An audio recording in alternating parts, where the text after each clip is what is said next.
Okay, this is a prediction effect, but for this trick we're going to work in reverse. I'm going to show you my prediction, which is inside this card case, before we actually begin.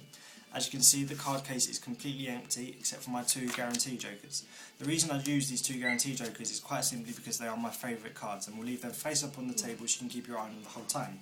We'll go back to the deck now, and before we begin we'll give the cards a shuffle. This is because in a minute I'm going to ask you to reach over and give the cards a cut, therefore selecting a card, and by me giving the cards a shuffle you can tell that all the cards are in fact completely random. There's no orders to the cards. So if you would, please reach over and give the cards a cut.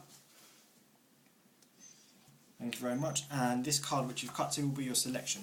Now notice, one card more you would have had the Ace of Clubs, and one card less you would have had the Ace of Hearts. The reason I've put this pile of cards face up is because as I spread through the cards like this, you can see that all the cards are different and there is in fact no order to the cards. But you selected this card, and this is the card which we're going to work with for the rest of the trick.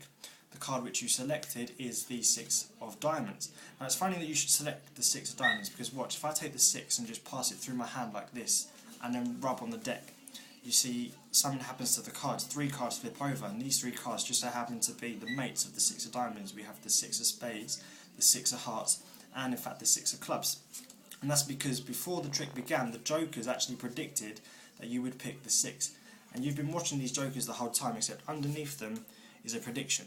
And this prediction says the 6 of diamonds. And the reason the jokers knew that you'd pick the 6 of diamonds is because I marked that card before the trick began.